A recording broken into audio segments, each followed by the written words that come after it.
너만을 기억해 너만이 필요해 요해 요해 요해 너만을 사랑해 너만을 기억해 너만이 필요해 그게 너란 말이야.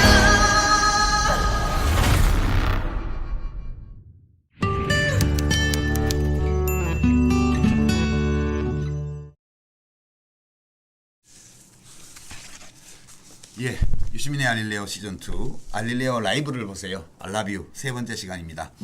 오늘 스피디하게 갑니다. 오늘의 예. 짝꿍 조수진 변호사입니다. 예, 여러분 안녕하세요. 조수진 변호사입니다. 예, 오늘도 제가 왔습니다. 연 2주 예, 황연희 씨였잖아. 예, 그러게요. 따로 연락 오지 않을까 싶네요. 네, 오늘 네. 이슈가 이슈라서 네. 법을 아는 법을 잘 아시는 예. 공동 진행자가 필요해서 예, 모셨어요. 황현희 씨도 법대 나왔다고 하긴 하는데 예, 아무래도 변호사가 낫죠. 예, 예, 그 오전에 예고를 하셨었는데요. 오늘 굉장히 제가 기대가 됩니다. 이 단독은 아니고 최초 공개죠. 그 정경심 교수를 도운 것으로 알려진 김모 PB. 예. 이제 어떤 언론사하고도 이렇게 길게 인터뷰한 적이 없었는데 유시민 작가님이 직접 만나고 오셨다고요. 예. 예, 언제 어디서 뭐 얼마 동안 보신 그건 거예요? 이따 이제 우리 온 게스트 소개하고요. 예. 이거 잠깐 펀드에 관한 내용이 많아서 예, 예, 그쪽 예. 전문가를 모셨어요. 예, 맞습니다. 그래서 이 얘기부터 쭉 듣는데 간단히만 말씀드리면 이분이 그 자기 실명을 공개해도 좋다고 동의를 하셔가지고요. 예, 한국투자증권의 PB라고 그러는데요. 차장입니다. 직급이 김경록 차장. 예, 그럼 인터뷰. 지금부터 우리는 김경록 PB라고 부르면 되는 거죠? 예, 뭐 차장이라고 해도 됩니다. 예, 예. 차장인데 그 인터뷰 중에서 일부만 저희가 이 사건 소위 조국 가족의 사모펀드와 관련된 여러 보도를 이해하는데 도움될 내용 중심으로 예. 이 사건 이해하는데 필요한 부분만 한 20여 분 정도만 전체 녹음은 한 1시간 반 되는데요. 일부만 추려서 소개해드리고 좀 비평이 필요해서 이종훈 선생님 모셨습니다. 예, 안녕하십니까. 이종우입니다. 제 소개서부터 잠깐 말씀드리게 되면요. 30년 동안 증권업계에서 있었고요. 맨 마지막은 IBK 투자증권 리서치 센터장으로 마쳤습니다. 많은 그 기간 동안에 연구 이런 부분들을 했고요. 중간에 잠깐 또 펀드 운영도 했고 그렇게 해서 이 사모펀드 이런 부분들이 어떻게 움직이는지 이 부분들에 대해서는 뭐 많이는 모른다고 하더라도 일반 분들보다는 조금 더 지식은 있지 않나라는 생각을 갖고 있습니다. 예, 이거 조변이 이제부터 끌어가세요. 예. 이종우 이코노미스트께서 이게 너무 기니까 센터장님이라고. 그렇습니다. 이종우 센터장님께서 이 경력이 굉장히 화려하세요. 그러니까 대우증권, 뭐 미래에셋, 뭐 IBK 투자증권, 특히 별명 중에 하나가 예전에 2008년 금융위기, 2011년 재정위기 다 짚어내서 이 한국의 닥터둠이라고 그런 별명까지 있으시다고 했어요. 그래서 이종우 센터장님께서 사실은 오늘 저녁에 선약이 있으셔서 출연이 좀 어려우셨는데 저희가 어렵게 모셨거든요. 그래서 중간에 사실은 가셔야 돼요. 가셔야 됩니다. 그래서 얼른 얘기를 듣고 사실 그 사모펀드, 뭐 블루펀드 저도 굉장히 궁금한 부분이 많거든요. 그래서 말씀 한번 들어보도록 하겠습니다. 천천히 하셔도 되고요. 예. 시간이 아무튼 되는 한은 계속해서 제가 있으면서 말씀을 드리도록 시청자 하겠습니다. 여러분은 갑자기 가운데 계신 분이 사라지시면 시간 됐나 보다 그렇게 이해해 주십시오. 말씀을 해주시면 될 것 같고요. 자, 많은 분들이 제일 궁금해하실 것 같은 부분이 그 PB가 프라이빗 뱅커잖아요. 네. 김경록 그 차장이 네. 정경심 교수 뭐 컴퓨터도 옮겨주고 막 그런 부분이라서 사실은 그렇게 많이 도와주고 뭐 집에서 자료 정리 도와줬다고 하니까 네. 사실 별별 말이 다 있었어요. 왜 그랬을까 궁금하잖아요. 그래서 이 부분 혹시 뭐 예. 유시미 작가님 왜 그랬는지 한번 들어보셨어요? 예, 제가 맨 먼저 그거부터 물어봤어요. 같이 한번 들어볼까요? 실제 그 정경심 교수의 자산 관리에 관해서만 그 업무상의 관련을 가지셨던 건가요? 네, 맞습니다. 일단 고객의 자산을 유치하고 관리하고 그렇게 하다 보면 이제 돈이랑 생활이 매우 밀접하게 관련이 돼 있다 보니까 이제 관심을 가지고 얘기를 하고 이제 그런 것들이 이제 저희가 실제로 모든 금융회사에 있는 직원들이 기본적으로 하는 업무라고 보시면 될 것 같아요. 일상적인 생활에 관한 대화들도 같이 끼어들기 마련이고. 당연히 그럴 수밖에 없어요. 만약에 뭐 이번 달에 공과금이 필요하더라도 출금이 있어야 되니까 출금하려면 돈을 마련을 해야 되잖아요. 다 현금으로만 유지가 돼 있다 그러면 일반적으로 PB들과 이제 그 증권사 고객들 사이에 일반적으로 보통 유지되는 관계, 그 범위를 안 벗어났다고 지금 하시는 거죠? 네, 맞습니다.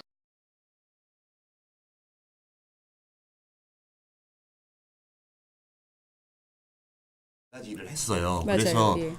구체적으로 도대체 그 시기에 어쩌다 그렇게 됐는지도 제가 물어봤습니다. 예. 같이 들어보고 얘기하죠. 예. 정경심 교수 일을 뭘 도와준 거예요? 일단은 처음에는 이제 사모펀드 이거 관련해서 일단 사모펀드를 투자하게 된 경위에 대해서 얘기를 해주려고 한 거죠. 그러니까 언론사에 네. 그런 준비도 했었고 일단은 청문위원회에서 요청하는 금융 자료들이 좀 있었어요. 그거를 전달하고 예전 과거 거래 내역부터 해서 사모펀드 들어가기 전에 어떻게 주식이 매도가 됐고 돈이 어떻게 넘어갔고 그걸 이제 자료를 고객님이 직접 와서 뽑으셔야 되는데 그게 현실적으로 불가능하니까 이렇게 해서 이제 집에도 들어가게 됐고 집에 들어가니까 기자들을 좀 막아야 되는 상황이 제가 이제 있었고 그렇게 이제 하게 된 거죠. 네. 그러니까 지금 이게 인사청문회에서 금융 자료를 내야 되는데 본인이 관리하던 고객이니까 도와줬고 그래서 근데 그분이 이제 은행에 오려고 했더니 기자들이 너무 장사진을 치니까 집에 PB가 가서 도와주다가 뭐 기자도 맞고 뭐 이렇게 됐다 이런 얘기인가요? 예, 그런 얘기 같은데. 예.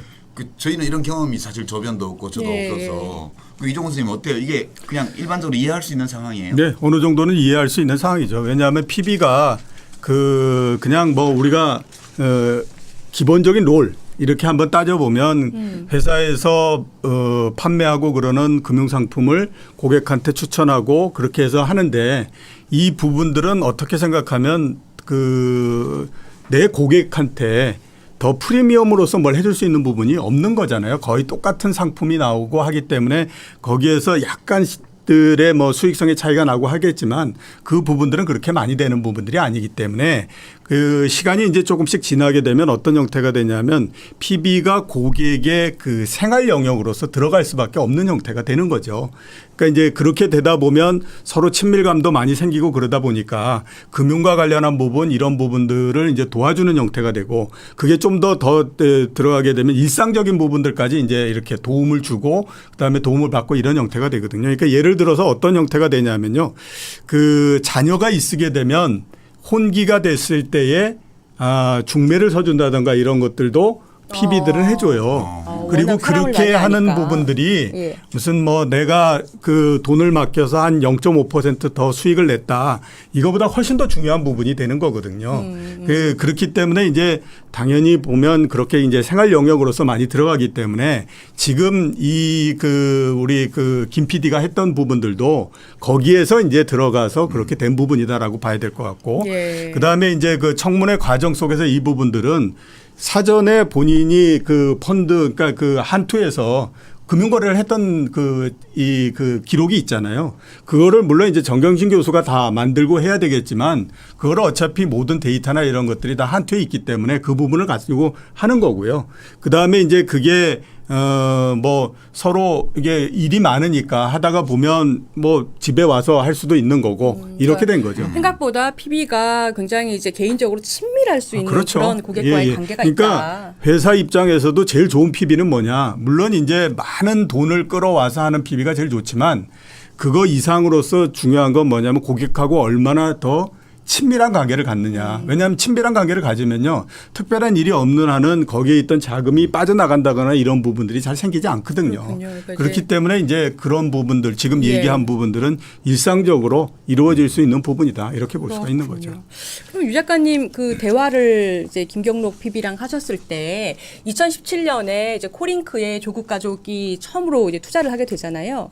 그 부분에 대해서도 뭐 어떤 경위로 그러니까 지금 그 조국 장관이 본인이 이분이 그 코링크에 2017년에 청와대에 수석으로 가면서 갖고 있던 주식을 어쨌거나 업무 관련성이 있을 수 있어서 팔아야 되고 그럴 때 본인이 코링크에 처음으로 투자를 할 때 아는 증권사분에게 좀 물어봤다라고 네. 얘기한 적이 있는데 그분이 바로 이 김경록 차장인 거예요? 예, 이 김경록 차장은 자기한테 자기도 이제 자기가 맞는데 그 정경심 교수가 자기한테만 물어봤는지는 자기는 알 수 없다고 다른 전문가에게 또 검토를 맡았을 수도 있는데 아, 예. 자기가 이제 상담을 해준 것은 확실하다 그렇게 얘기를 했어요. 그리고 사실 또 들어볼 텐데 그 대목에 관해서 그 뭐라고 이제 어떤 경위로 뭐라고 어드바이스를 했는지. 예, 예. 근데 사실 이분이 이제 인터뷰를 했는데 이 내용이 100% 사실인지 또 진실을 말하고 있는지 또는 이분이 어떤 일부러 또는 본의 아니게 어떤 사실이 아닌 것을 말하는지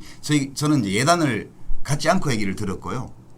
그다음에 오늘 소개하는 이 말씀에 대해서도 어떤 예단 없이 검토해 보기 위해서 이종훈 선생님 모신 거거든요. 예. 근데 이분이 자기 이름을 다 그냥 공개하고 그 음성 변조도 없이 이렇게 인터뷰가 나가잖아요. 예, 예. 이제 그런 만큼 저는 진심을 가지고 담아서 이야기를 했으리라고 일단 가정을 하고 이제 얘기를 들었어요. 근데 그 사모펀드 투자 관련해서 얘기를 들어보니까 그게 의외로 좀 복잡하더라고요. 예. 한번 들어보시죠. 예. 민정수석이 되시면서 주식 직접 투자가 조금 제한이 되더라고요. 네. 저희는 이제 크게 두 가지를 항상 고민을 했었어야 돼요. 첫 번째는 그 규정상의 문제가 있는지 없는지. 그러면 이건 어떤 방식으로 확인을 하냐면 교수님은 청와대 쪽에 확인을 하시고 저는 이제 저희 회사 컴플라이언스나 금융감독원 쪽에 이제 해서 그 요청을 해서 그거에 대해 답변을 받는 과정. 첫 번째 이게 규정을 어기지 않아야 되니까. 그리고 두 번째는 다른 사람이 봤을 때에도 납득이 갈 만한 투자를 해야 된다는 것도 고려 대상이었습니다. 그렇게 하면 결국에는 고객님 입장에서 투자할 수 있는 대안들이 공모펀드, 사모펀드, 뭐 최근에 이슈가 되는 ELS, DLS 이런 거밖에 없어요. 가생상품. 네. 네. 그러면 공모펀드 같은 경우는 오히려 조국 교수님이 유명세를 사람들이 훨씬 더 많이 이용할 수 있다라고 판단했어요. 그때는. 왜냐하면 언제든지 입출금이 가능하고 누구든지 가입이 가능하기 때문에 누가 운용사 매니저가 어디 설명회 가서 우리 이번에 조국 교수 10억 유치했다고 이렇게 얘기하면 거기서 그게 광고 효과가 되는 거거든요. 공모펀드는 기본적으로 제도적으로 안 되겠다. 그래서 사모펀드가 좋다고 권하셨군요. 구조적으로. 네. 그래서 그걸 다시 이제 물어봤어요. 청와대. 네. 사모펀드 괜찮다. 간접 투자 형태니까. 그렇죠. 네. 근데 적대적 M&A 형태 사모펀드는 좀 지양을 해야 되겠다. 이거는 맞지가 않다. 네. 그래서 그럼 오케이 그거는 그렇게 하고 블라인드 형태로 사모펀드고 근데 사모펀드 블라인드 형태면 결국 크게 두 가지로 좁혀져요. 메자닌 그리고 프리 IPO 이 두 가지입니다. 팔 수 있는 게. 예. 그래서 제가 저희 회사에서 메자닌 형태와 프리 IPO 형태 사모펀드를 교수님께 제안을 드렸고요. 교수님이 또 외부에서 그런 상품들을 가지고 오신 거예요. 네, 녹음을 들어봤습니다. 센터장님, 이게 제가 사법시험 네. 경제법으로 쳤거든요. 근데 이게 무슨 말인지 잘 모르겠어요. 일단은 공모펀드 나왔고요. 네, 그다음에 사모펀드 사모펀드 나왔고, 뭐 메자닌, 프리 IPO. 프리 IPO. 예, 이게 여러 가지. 가생상품. 예. 그다음에 뭐 컴플라이언스 이런 용어도 예, 나오고요. 예, 예. 근데 이 이야기를 보통 사람들이 알아듣기 쉽게 예. 그냥 한번 통역 한번 해주시죠.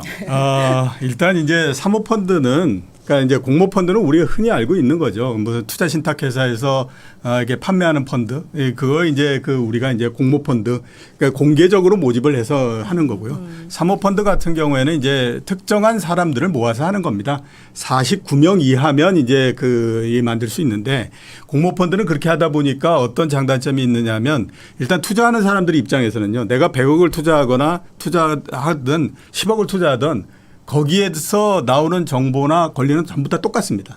그러니까 돈이 많은 사람들 입장에서는 내가 이렇게 많은 돈을 넣었는데 왜 나를 이렇게 차별하느냐 이런 생각이 들 수밖에 없잖아요. 차별이 아니라 우대해야 되는데 안 그렇죠. 해주냐 이거죠. 그렇기 때문에 그러면 우리끼리 그냥 돈이 있는 사람들끼리 모아서 이렇게 하겠다라고 해서 만드는 펀드예요. 그게 이제 사모펀드이기 때문에 그러니까 우리나라가 지금 공모펀드 규모가 한 250조 원, 예. 사모펀드가 사모펀드가 한 390조 정도 예. 되니까 굉장히 크죠. 더 커요. 그렇게 사모펀드가. 많아요? 훨씬 더 예. 크죠. 아이고야. 그러니까 이제 이렇게 그한데 그러면 이제 사모펀드를 도대체 누가 하느냐 뭐 이제 이렇게 그 할 수가 있는데 예, 예. 많은이 하는 거는 연기금이나 보험회사나 또 이제 뭐 증권회사나 투자회사나 이런 데 굉장히 많이 해요. 그리고 이제 그걸 하고요. 개인들이 많이 하고 이러는 부분들은 상대적으로 좀 적고 이렇게 이제 그걸 하고요. 그다음에 또 그 말씀드릴 부분이 메자닌 메자닌 PIPO, 펀드. 이게 사모펀드. 예. 예. 이제 프리아이오피어라고 하는 거는 상장이 되기 직전에 있는 회사들에다가 투자를 하는 거죠. 그러니까 그 지금 상장이 안 돼 있는 회사에다가 투자를 해서 그 회사가 커져서 상장을 하게 되면 일반적으로 상장이 안 돼 있을 때보다는 상장이 됐을 때가 훨씬 더 가격이 올라가니까 그렇게 하는 거고요. 그런 게 전혀 불법이 아닌 건가요? 그건 불법이 아니죠. 아, 그게 그렇군요. 불법이면 자본주의 사회에서 뭐 그게 불법이에요. 아, 그런 거예요? 그게 아. 불법이면 창업 투자회사 이런데 어떻게 그걸 꾸려나갈 수 있겠습니까? 예. 그렇고요. 그러면 메자닌은 제가 이거 지금 검색해 보니까 뭐 이탈리아어라고 하는데. 그러니까 메자닌은 메자닌이라는 것이 뭐냐면 왜 그 서양에서 집을 지으면 1층에서부터 2층까지 이렇게 뻥 뚫려 있는 집 있잖아요. 예, 그러면 예. 이제 그 발코니 있고 굉장히 시원한 집. 복층으로 된 복층으로 돼 있는 중간층 거. 만들어놓은데. 예, 거기에 이제 그 2층에 보면 이렇게 방들이 쭉 있는 거잖아요. 예. 그런 게 이제 메자닌인데 1층, 2층을 중간층에 예, 정말 예. 공간을 예, 만드는 예, 만들어서. 건축에서 예, 예. 메자닌이라고 그러니까 하죠. 그 공간을 말하는 단어가 예, 메자닌인 그렇죠. 거예요. 그런데 이제 메자닌 그 투자, 메자닌 펀드라고 하는 건 뭐냐면 원래 이제 채권에다 투자하게 되면 나올 수 있는 수익이라고 하는 것이 1년에 이자뿐이 안 나오거든요. 그러니까 이제 그렇게 받다가 보니까 이게 너무 적은 것 같아. 이런 생각이 드는 거예요. 네. 그러면 이제 어떻게 하느냐? 거기에다가 주식의 그 성격을 좀 가미시키는 거죠. 그래서 이런 형태가 되는 겁니다. 그러니까 몇 월 며칠 제가 오늘 만약 그 하면 2019년 10월 8일자서부터 이 채권을 주식으로 이렇게 바꿔줄 수 있는 권리를 주겠다. 그 신주 인수권부 사채라든가 예, 그렇죠. 이런 것들이에요. 네. 대신에 이거를 10,000원에 한 주로 바꿔가라 이런 그건데 만약에 지금 주가가 8,000원이다라고 하게 되면 10,000원으로 바꿔갈 이유가 없죠. 그죠? 네, 내가 네. 바꾸는 순간에 2,000원의 그 손실을 봐야 되는 거니까. 예. 그 다음에 12,000원이 되면 하는 게 훨씬 더 유리하겠죠. 20%의 수익이 나니까. 그죠? 이렇게 해서 주식과 채권의 그 성격을 서로 가미시켜 놓은 그런 투자를 이제 메자닌 투자 이렇게 얘기를 하는 거죠. 그러니까 사모펀드가 보통 메자닌 아니면 프리 IPO인데 예. 네. 그래서 그런 거를 투자하는 사모펀드는 괜찮다고 얘기를 했는데 마침 정경심 교수가 외부에서 그런 그렇죠. 상품을 가져왔다. 그런 상품을 된 가져왔다. 그 거죠. 상품이 코링크에 코링크. 투자하는 예. 건가요? 그 코링크의 제한 설명서, 투자 제안서, 예. 뭐 하여튼 코링크의 하여튼 사업 제안 설명서 예. 이런 거를 정 교수가 가지고 와서 정경심 교수가 이런 거 있는데 이거 괜찮은지 한번 봐달라고 했다는 거예요. 예. 그 대목도 한번 같이 들어볼까요? 예. 듣고 예, 말씀 예, 나누시죠. 교수님이 저한테 블루펀드라고 가져오신 건 아니고 코링크에서 운영하고 있는 펀드라고 해서 제안서를 저한테 보내오셨거든요. 근데 거기에도 메자닌 형태의 상품이 들어가 있어요. 설명서상에서는요. 그걸 보내왔어요. 네, 이게 좀 살펴보라고. 네, 살펴보라고. 예. 왜냐하면 그 사모펀드 들어가기 전에 자금이 다 저희 회사에 들어와 있었거든요. 그러니까 저한테도 당연히 검토를 요청을 하셨겠죠.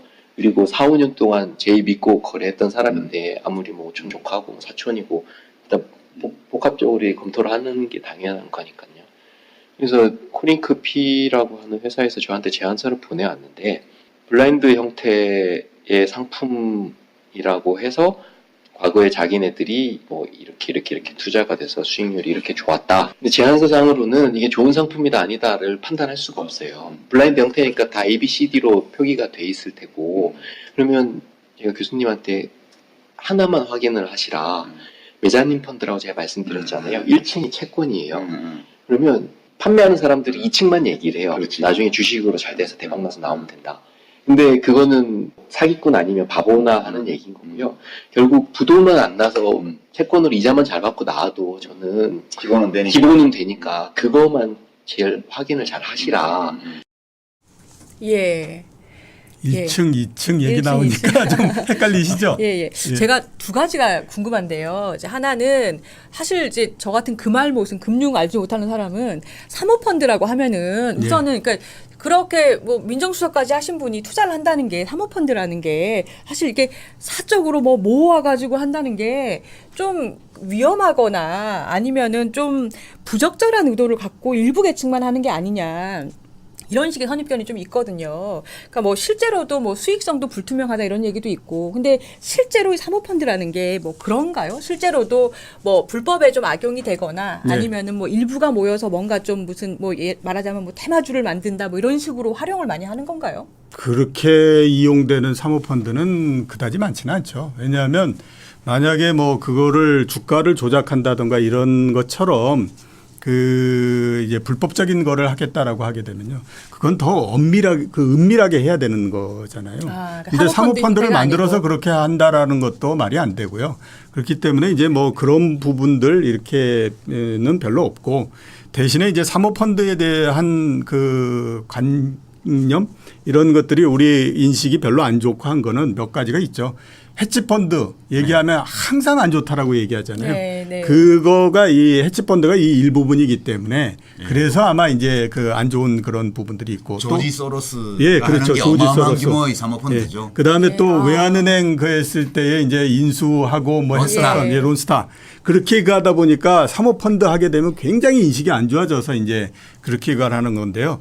제가 말씀드리고 싶은 건 사모펀드는 우리 일상 속에 엄청나게 많이 들어와 있습니다. 자, 예를 들어서 보게 되면요. 아파트 지으면 옛날에는 만약에 현대건설이 짓는다 그러면 현대건설이 땅 사고 거기에다가 이제 사람들한테 분양하면서 돈 모아가지고 건물 올리고 이렇게 하잖아요. 지금은 잘 보시면요.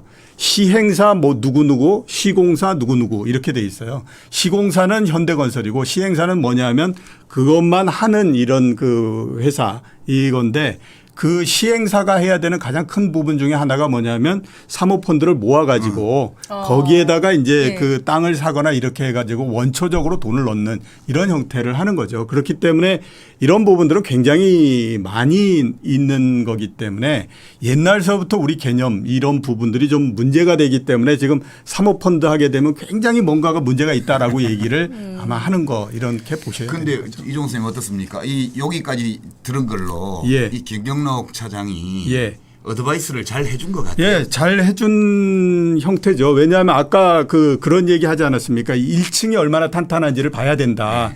그 얘기는 뭐냐면 코링크에서 와서 얘기한 거는 2층 즉 주식으로 했을 때에 그래서 이게 이제 뭐 수익률이 성공을 높다. 해서 예, 뭐 IPO가 된다든가 이랬을 때 수익률이 높다 이 얘기만 했는데 그 김 PD 얘기는 뭐냐면 그거는 아무런 의미가 없고 기업이 튼튼해서 그걸 견딜 수 있어야 되는 거고 그게 안 된다라고 하면 그거는 아무런 의미가 없는 얘기다. 그러니까 1층이 얼마나 탄탄한지를 봐야 된다. 이런 얘기를 한 거잖아요. 그 제대로 예, 그렇죠. 조언을 한 거네요. 예, 조언은 PD로서. 제대로 한 거죠. 예. 네. 그래서 제가 사실 그 김경록 씨도 이 코링크의 사모펀드에 대해서 아까 이제 자료를 보면 뭐 A 펀드, B 펀드 이렇게만 나와 있지 예, 예. 정확한 내용을 알기 어려우니까 자기가 그 실체를 알아보려고 노력을 좀 했더라고요. 아, 예. 예, 약간 뭐랄까 이렇게 위장 신분으로 이렇게 예. 아, 잠입을 한번 해보려고. 잠입해 보려고 시도를 한 얘기를 했는데 이것도 좀 예. 재밌어요. 한번 들어볼까요? 아, 예. 예. 제 입장에서는 제가 저한테서 돈이 빠져나가는 거기는 하지만 그래서 제가 4, 5년 동안 모셨던 고객님인데 지금 친척이란 사람이 나타나서 뭔가 들떠있고 그 친척이란 사람이 뭔가 확정적인 얘기를 하고 그러다 보니까 이거는 그냥 본능적으로 저희는 알거든요. 이상하다. 이상하죠. 네. 근데 제가 그 선을 넘지는 못했어요. 왜냐면 친척이니까.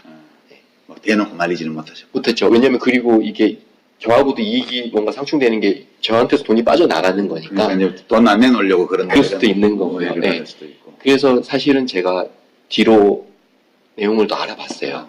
코링크에 전화를 해서 내가 한 2, 30억 있는데 니네 펀드 잘 된다고 해서 소문이 많이 났더라. 좀 가입하게 가서 설명 좀 듣게 해달라. 그랬더니만 가입이 다 찼다는 거예요. 반대로 얘기하면 이게 사모펀드니까 49인까지 투자가 가능하지 않습니까? 49인이 다 찼다는 얘기거든요. 그길래 이렇게 되게 음성적 프라이빗하게 모집을 하면서 49인이 다 찰 수가 있을까? 그러면 내가 49인 다 찼으니까 당연히 운용 사람은 2호, 3호, 4호를 내야 될 거 아니에요? 그럼 2호, 3호, 4호에 내 이름을 좀 더 달라. 그럼 내가 들어가서 한번 설명 듣겠다. 그래서 더 막 이제 저를 이제 그러게 쉽게 하려고 한 30억 있다고 얘기를 해버렸어요. 근데 또 이 사람들이 안 받아주더라고요. 예. 근데 거기서 더 팔 수가 없었어요. 사실은. 네.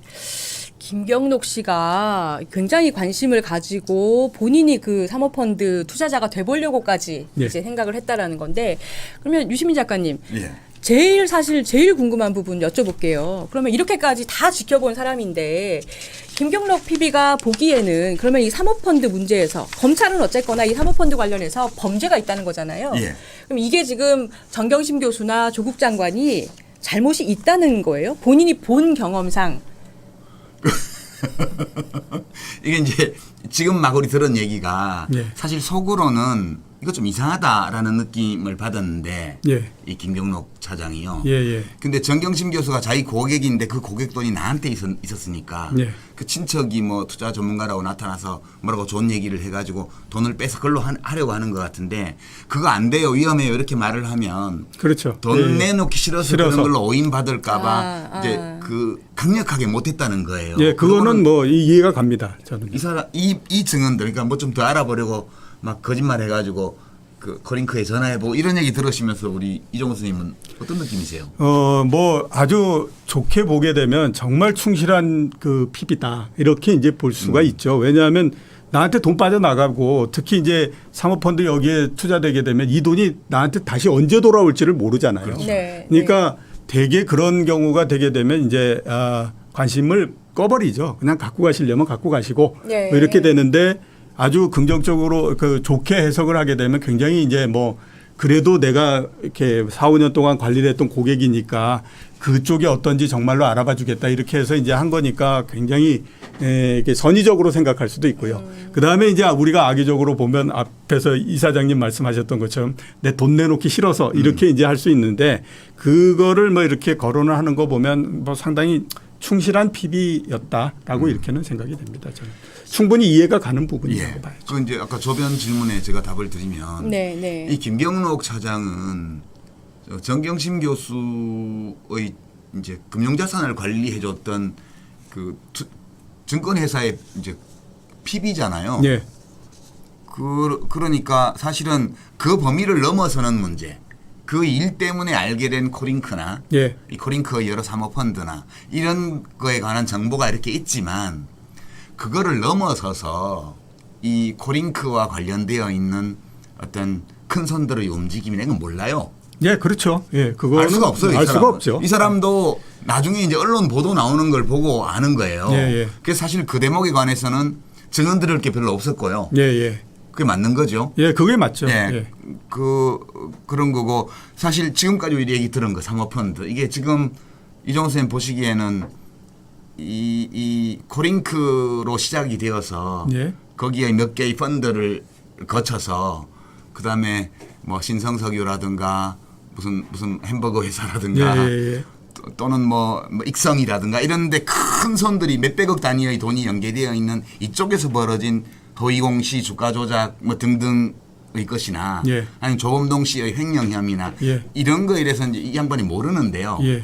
이 진술을 이렇게 지금까지 언론 보도나 혹은 개인적인 취재를 통해서 아시게 된 전체 그림에 비춰보면 이 사람이 증언해 줄 수 있는 게 어느 범위라고 봐야 돼요? 증언해 줄 수 있는 건 극히 적다라고 봐야 되죠. 왜냐하면 지금 검찰이나 이런 데서 제일 알고 싶어 하는 건 그 내부에서 어떤 일이 일어났느냐 하는 부분일 텐데 네. 일단 지금 이제 김 PB 이분 입장에서는 그 안에 지금 본인이 속해 있었던 것도 아니고. 그렇죠. 그죠? 그러니까 어떻게 이루어졌는지 뭐가 거기에서 있는지 하는 것도 모르고 다만 이제 그 할 수 있는 거는 투자 설명서 보고하는 건데 투자 설명서에 얼마나 좋은 얘기만 쭉 나와 있겠습니까? 그러니까 그런 부분들은 알 수가 없기 때문에 지금 말씀하시는 우리 김 PB 입장에서는 정경심 교수와 이 사람이 요때 왜 이렇게 투자 결정을 요렇게 했을까 그런 정도만 아는 거지 나머지 부분들은 알 수가 없다라고 보는 게 상식적이죠. 예. 그런데 이제 조범동 씨가 지금 이제 문제의 인물인데 중심 인물인데 이 김PB의 김경록 차장의 증언에 따르더라도 갑자기 오촌 조카가 나타나서 막 투자를 하라고 이제 이렇게 해서 정 교수가 막 사업 설명서도 갖다 주고 이렇게 해서 지금 돈을 빼갔잖아요. 예, 그렇죠. 빼갔는데 이제 이분이 사실은 이 사건에 대해서 어떻게 판단하는지 제가 좀 물어봤어요. 이제 전제는 전체 이 사모펀드 혹은 뭐 이 금융범죄와 자본시장법 위반 혐의의 금융범죄와 관련되어 있는 우회상장이니 뭐니 하는 이런 것과 관련되어 있는 이 풀스토리는 김경록 씨는 알 수가 없어요. 그렇죠. 이제 그런데 자기 느낌 같은 게 있으니까 이거는 사실은 검찰에서 이분이 뭐라고 진술했는지 그리고 그 진술 내용이 어떤 식으로 흘러나와서 우리에게 언론을 통해서 왔는지는 일단 이 선생님 가시고 나서 저희가 다 따져볼 건데요. 이분의 태도를 보는 데는 이게 어떤 진술을 했을까를 보는 데는 되게 중요한 것 같아서 이 사건에 대해서 어떻게 본지 물어봤어요. 한번 들어보실까요? 사모펀드 문제가 났을 때 조범동이 도망가잖아요. 근데 이거는요 100% 돈 맡긴 사람 돈을 날려먹을 거기 때문에 도망가는 거예요. 그럼 반대로 얘기하면 얘가 사기꾼이라고 자기가 입증을 한 거거든요. 얘가 뭐 우회상장을 한다고 뭘 지금 주가를 조작하고 어떻게 하고 이런 것들은 나온 것도 하나도 없었어요. 근데 도망갔다는 것 사실 자체가 근데 운용하는 사람 입장에서는 도망갈 일이 뭐가 있냐면 내가 돈 맡긴 사람 돈을 제대로 투자 안 하고 쓰거나 날려먹어서 그런 거거든요. 그러면 조범동 입장에서는 지금 조국 교수하고 검찰이 자기를 잡으러 오는 느낌을 받았을 거예요. 그래서 이게 조범동이 사기꾼이다라고 생각을 하고 그림을 보면 매우 단순하지. 그게 아니니까 복잡한 거지 지금. 근데 조범동을 빼고 코링크 가서 얘기를 듣고 뭐 이쪽 가서 얘기를 듣고 이러면 조범동은 코링크 가서는 조국 정경심이 시킨 거다 얘기를 하고 여기 가서는 그냥 돈 되는 거라고 돈 되는 얘기를 하고 그러니까 이게 한 몸으로 보면 결국에는 다 조국 정경심 교수가 지시를 한 거거든요. 그러니까 이게 지금 김경록 차장 판단으로는 이게 8월달 정도에 검찰 수사가 시작이 이제 되려고 하니까 바로 해외로 조범동 씨가 도피를 했잖아요. 이게 자기가 사기꾼이 아니라면 이게 정경심이 시켰어요 이렇게 얘기를 하면 되지 왜 도망갔겠느냐 이렇게 얘기를 하고 있어요.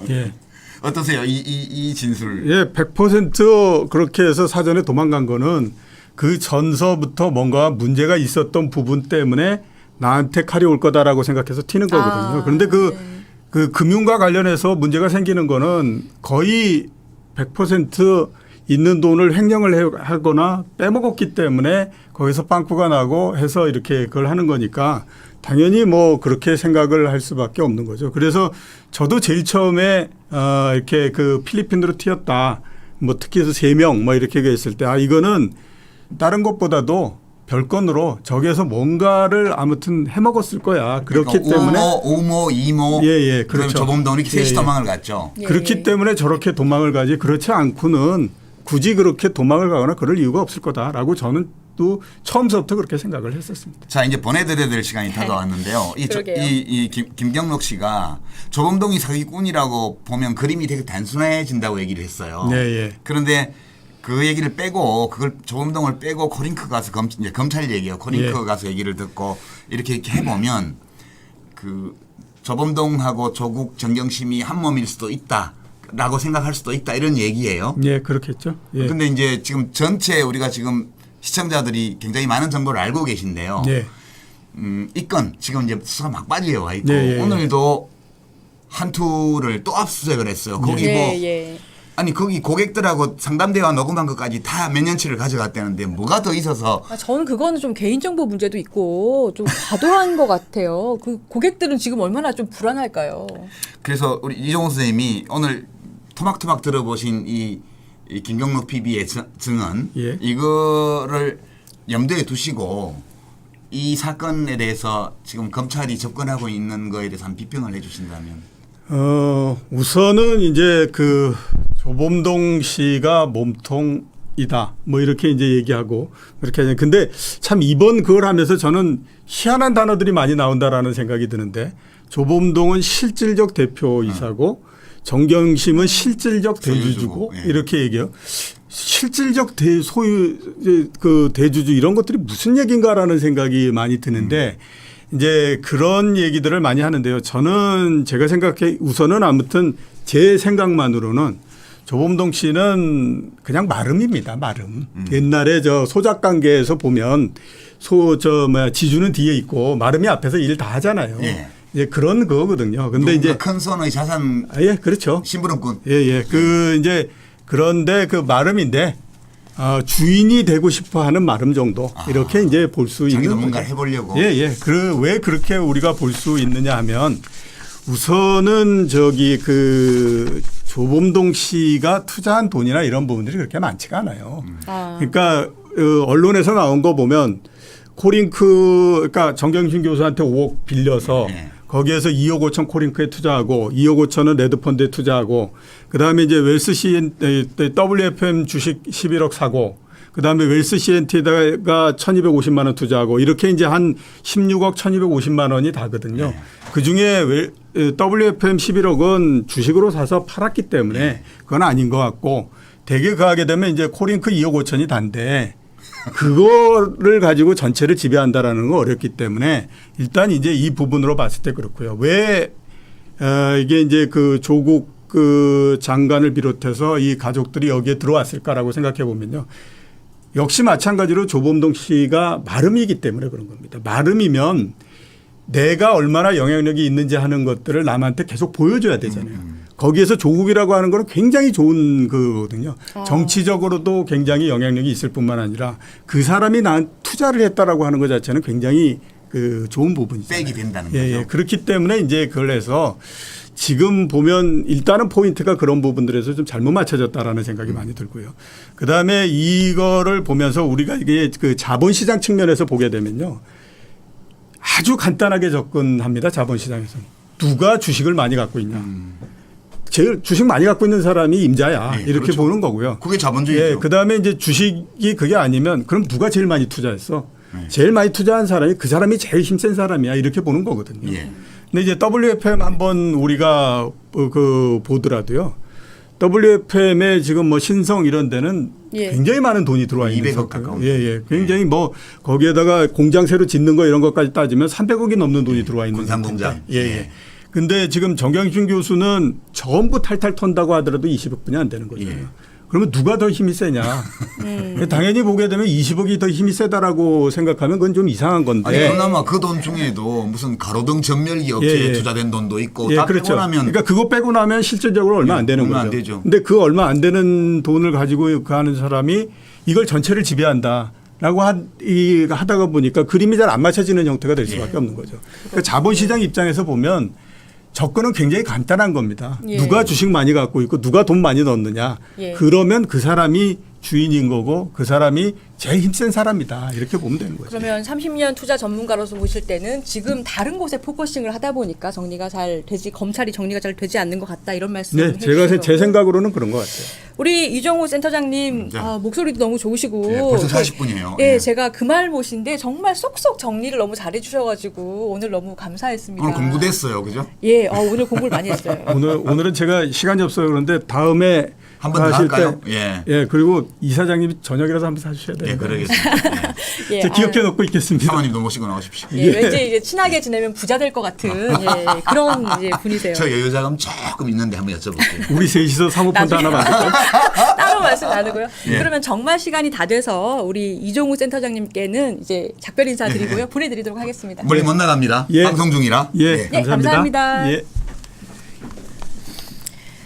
자, 이 방송 중에 일단은 일정 있으셔서 가셨고요. 유시민 작가님, 저희는 이제 앞으로 더 또 살펴볼 얘기가 많이 남았죠. 예, 우선 인터뷰 자체에 대한 얘기도 좀 하고요. 예, 예. 이제 우리가 지금 이정우 센터장님 때문에 좀 하드코어로 바로 들어가가지고 네. 내용을 다뤘어요. 근데 이 앞으로 더 듣게 될 특히 검찰발 언론 보도가 어떤 식으로 만들어졌는지를 네, 이해할 수 있게 해주는 증언들이 있거든요. 예, 그래서 그런 거 살펴보기 위해서는 먼저 이 인터뷰가 성사된 배경과 등등에 대한 주변 얘기를 좀 하고 네. 그다음에 같이 들어봐야 될 것 같아요. 예, 예. 안 그래도 제가 맨 처음에 네. 좀 궁금하다고 말씀드렸는데 하고 많은 뭐 언론사도 있고 뭐 많을 텐데 이 우리 이제 알릴레오 측에 이제 연결이 돼서 그분이 이제 이렇게 긴 인터뷰를 한 것은 아마 지금 2시간 반 정도 예. 만나셨나요? 그러니까 언제 어디서 만나신 건가요? 그 제가 만난 거는 이제 10월 3일 날 만났고요. 아, 휴일에. 예. 그 김경록 차장이 먼저 예, 연락을 해와서 아, 먼저 우리 예, 쪽에 접촉을 예, 해왔어요. 저한테. 아, 처음에는 왜 만나자고 하는지 잘 몰랐어요. 예, 예. 근데 개인적으로 알던 사이는 전혀 아니신 전혀 아니고 거예요? 자기가 그 사람 그 PB라고 그래서 나를 그러면은 뭐 건너 안다든가 아니요. 전혀 모르세요? 저한테 아. 그냥 다이렉트로 하여튼 연락이 왔어요. 예. 그래서 저도 뭐 왜 나를 보자고 하지 해서 일단 만났고요. 네. 만나서 잠시 얘기하다 보니까 이거는 그냥 만나고 헤어질 상황이 아닌 것 같다 싶어서 네. 먼저 좀 녹취하지 않고 얘기를 좀 하고 그다음에 이제 녹취를 하기로 합의가 되어서 1시간 반 정도 녹취를 했고요. 네. 네, 녹취가 끝나고 나서 또 좀 이야기를 했고요. 그렇게 된 거죠. 그렇게 된 거고 이제 자신의 이름을 다 공개해도 좋고 네. 그다음에 내가 목소리도 이거를 뭐 이렇게 뭐 변조 안 해도 내가 된다? 뭐 이름 깐다면 다 나가는 거죠. 그리고 이제 제가 알릴레오에서 이거를 가지고 하는 거 이것도 다 오케이를 했고요. 그리고 어느 부분을 시청자들에게 들려드리느냐 이것도 저한테 다 일임을 아. 해줬어요. 유 작가님 보시기에 그러면 저는 이제 개인적으로 궁금했던 게 그 김경록 PB가 이제 그 언론에서 비춰진 거는 굉장히 어떤 뭐 정경심 교수의 뭐 하드디스크 교체를 도와주고 굉장히 좀 뭐 예. 이제 뭔가 좀 이 뭐 증거인멸 도와주고 그런 사람으로 비쳤단 예, 말이에요. 근데 실제 만나보셨을 때는 어떤 느낌을 받으셨어요? 아니 뭐 그 느낌을 말하는 것보다 이분이 우선 법적 지위가 네. 그 이른바 이제 동양대 PC나 자택 PC 하드디스크 드라이브 교체와 관련해서 네. 또는 교체뿐만 아니라 하여튼 들고 나온 거 이런 것들 때문에 정경심 교수에게 검찰이 증거인멸 교사죄를 적용하려고 그래요 지금. 예, 맞습니다. 그러니까 본인 증거를 본인이 없애는 거는 죄가 안 형법상 되죠. 죄가 안 되기 때문에 네, 방어권 때문에 죄가 안 되죠. 이 김경록 씨를 시켜서 컴퓨터를 반출해 오고 그다음에 집에 있던 하드디스크 드라이브 2개를 빼서 좀 갖고 있으라 그러고 다 끝나고 나면 다시 달아달라 그러고 부탁했던 거 그거를 들어준 것 때문에 이 사람이 증거인멸죄 적용을 받는 피의자가 돼 있어요 한편으로. 예, 예. 다른 한편으로는 증권사의 PB로서 이 정경심 교수에 대해서 검찰이 의심하고 있는 이 무슨 하여튼 자본시장법 위반 등등 예. 사건의 참고인 중요한 참고인. 그렇죠. 으로 돼 본인도 있고요. 이제 피의자로 돼 있지만 사실은 예. 정경심 교수의 굉장히 중요한 참고인으로 조사를 받고 있죠. 그리고 이제 최근 와서 이분의 발언이 검찰발 뉴스로 언론에서 어마어마하게 많이 나왔고요. 어제 오늘도 굉장히 많이 쏟아져 나오고 있죠. 그 자금 관리라든가 혹은 PC 반출과는 직접 관계되지 않은 다른 많은 보도들이 나오고 있어요. 그래서 이분의 증언 이제 우리가 앞으로 듣게 될 이 증언에 대해서는 제가 이것은 진실이다, 진실이 아니다라고 판단하지 않겠어요. 네. 이게 들어보시면 그 누구나 판단할 수 있다고 저는 믿고요. 약간의 해석과 비평 이런 걸 우리 둘이서 좀 덧붙여가면서 예. 봤으면 좋겠습니다. 그렇게 됐어요. 그러면 검찰에서 이 사람이 예. 이제 이거 하면 이제 참고인으로서 지금 발언하는 거잖아요. 예. 그런데 검찰에서는 이 사람을 자기 쪽 참고인으로 생각해요. 네. 검찰 수사에 매우 잘 협조하고 있는 사람으로. 예, 예. 근데 이따 우리가 듣게 되겠지만 이 김경록 씨의 생각은 내가 아는 모든 사실을 있었던 그대로 검찰에서 진술하면 검사들이 진실을 발견하게 될 것이라고 믿고 했대요. 일반적인 시민들이 다 그렇죠. 검찰에서 진술하시는 분들이 하늘이 알고 땅이 알고 내가 진실을 얘기하면 검찰에서 진실을 밝혀줄 것이다. 기본적으로 신뢰를 갖고 말씀하시죠. 지금도 믿고 있다고 얘기를 하더라고요. 믿고 있다고 얘기를 하고 자기가 그렇게 믿고 있다는 거를 꼭 얘기해 달라고까지 얘기를 하고요. 그런데 제가 얘기를 들어보면 결코 검찰 측에 유리한 참고인이라고 보기는 어려워요. 이따가 들어보실 요 녹음 파일을 쭉 들어보시면 뉘앙스가 좀 다르다든가 맥락이 다르다든가 하는 부분을 확인하실 수 있다는 예. 거죠. 그리고 이제 제가 이 시점에서 이 증언을 녹취를 하고 그다음에 이렇게 시청자들께 들려드리는 이유는 이제 시차 때문에 그런데요. 네. 나중에 재판이 열리게 되면 이 김 PB가 법정에 나와서 네. 증인으로 있었던 그대로 다 증언을 하게 될 거예요. 그렇죠. 예. 예, 그러면 이제 그때 가면 지금 쏟아지고 있는 이 사람의 검찰 진술을 토대로 한 소위 이른바 김 PB의 이 검찰 진술을 토대로 한 많은 뉴스들이 이게 가짜 뉴스 또는 오보 왜곡된 보도였다는 걸 이렇게 드러날 텐데 네. 그건 네. 한참 후의 이야기고요. 예. 언론이 보도도 안 할 거예요. 그거는. 그리고 이 사람의 검찰 진술은 이상한 형태로 밖으로 흘러나와서 지금 이 시점에서 매우 중요한 언론 보도의 소재로 좀 쓰이고 있거든요. 네. 그러니까 이분도 그렇게 되고 있는 거에 대해서 굉장히 괴로워했고요. 저도 그 타임렉, 시간 격차 이거를 최소한 좀 해소해 보자는 뜻에서 이 시점에서 이거 공개를 하는 거예요. 그렇기 때문에 예. 이분도 그래서 아마 우리 유시민 작가님께 컨택을 한 게 아닌가 싶어요. 아, 본인이 이따 지금 우리가- 마이크가 필요하다는 거죠. 예, 이따 우리가 이제 들어보게 될 텐데 그거 아마 준비돼 있을 거예요. 예, 그 예. 이분이 자기의 입장을 언론을 통해 알리려고 노력 안 했던 게 아니에요. 그러니까 굉장히 궁금한데요. 그냥 얘기하죠. 원래 제가 이거는 지우고 내보내면 어떠냐고 했었는데 KBS 법조팀장하고 9월 10일 날 이미 인터뷰를 예. 했어요. 9월 10일 날. 예, 9월 10일 한 달 날, 전이네요. 예, 한 달 전. 인터뷰- 이게 방송 안 나왔죠. 안 KBS에서. 나왔죠. 그러니까 보도도 안 됐고요. 그 자기가 인터뷰한 사실과 그 인터뷰한 내용과 예. 심지어 인터뷰에서 말하지 않은 것까지 포함해서 실시간으로 거의 검찰에 다 들어갔고요. 이제 그런 경험 때문에 이 사람이 기자들이 어떻게 알고 무척 그 뭐 당신의 진실을 다 국민에게 알리겠다고 막 손편지도 써서 보내고 이런 기자들도 있고 막 그렇대요. 아, 기자분이 예. 김경록 PB한테 인터뷰 좀 하자고 막 손편지를 써서 보내요. 예. 예. 그런데 이 사람이 믿지를 못하는 거예요. 아. 왜냐하면 KBS 법조팀장하고 인터뷰한 것이 예. 완전히 그냥 묻혀버렸고 예, 예. 자 오히려 KBS 법조팀에서는 자기가 하지도 않은 그런 말들을 계속 보도를 하고 있기 때문에 예. 언론을 아주 굉장히 불신하고 있고요. 제가 볼 때 이 내일 또 언론에 나옵니다. 예, 나올 말씀을 지금 또 여러 가지 근데 저희가 녹음이 다 있기 때문에 예. 다 이제 공개를 할 겁니다. 그럼 순서대로 한번 가볼게요. 그렇죠. 예. 일단은 지금 제일 돈 문제에서 사실 돈 문제에 지금 정경심 교수가 엮여 있어야 예. 횡령금, 그러니까 조범동 씨가 지금 횡령하고 자본시장 뭐 허위 공시, 주가 조작으로 지금 구속이 돼 있는 상황인데 그 횡령금을 일부라도 받았다.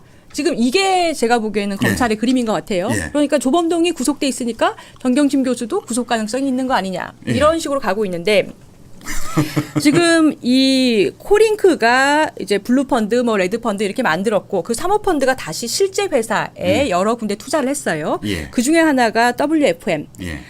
전지용 실리콘하고 실리콘 생산하고 또 교육 사업하는 예. 요 회사에 원래 교육 사업하던 회사였죠. 예. 그로부터 고문료를 1,400만 원 받은 게 있는데 그 부분을 가지고서 언론에서는 네. 정 교수가 뭐 코링크도 관여하고 그럼 뭐 코링크가 투자한 회사도 뭐 경영에 관여했다 이렇게 봤잖아요. 예.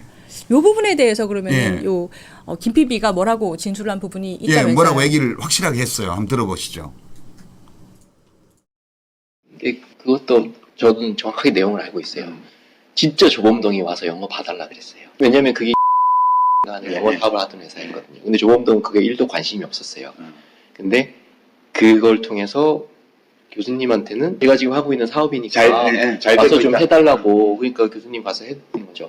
근데 그 교수님이 그걸 하고 나가면 조범동은 아마 그 직원들한테 저 사람 봤지 광탈한 민정소속 네. 부인이고 네. 우리 회사 지금 이렇게 봐주고 있다. 네. 그러니까 이 사람들 불러서 얘기해보면 정경심 교수가 와가지고 음. 뭐 이것저것 지시하고 이렇게 했다 말이 그렇게 되는 거예요. 네. 네. 어때요? 들어보시니까. 믿기는데요. 아 그렇구나. 약간, 예, 이게 검찰에서 예. WFM에서 200만 원씩 이제 월 고문료 받던 걸 7개월을 받고 회사 내 경영권 분쟁 이런 것 때문에 직업이 중단됐는데 예, 예. 이게 이제 동양대학교에 뭐 그 인사팀에 하냐 어디 하냐 그런 논란은 있었지만 학교 쪽에 겸직 그 보고를 다 했던 내용이잖아요.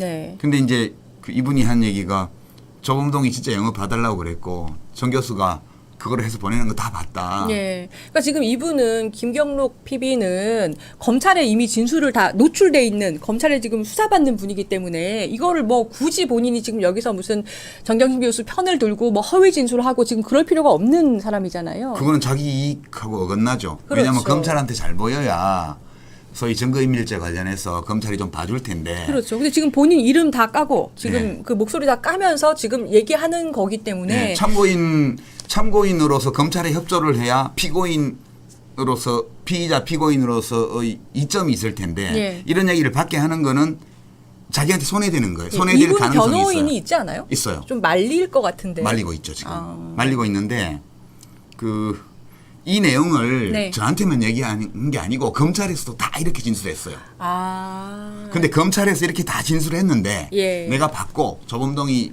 영어 좀 봐달라 그랬고 예, 예.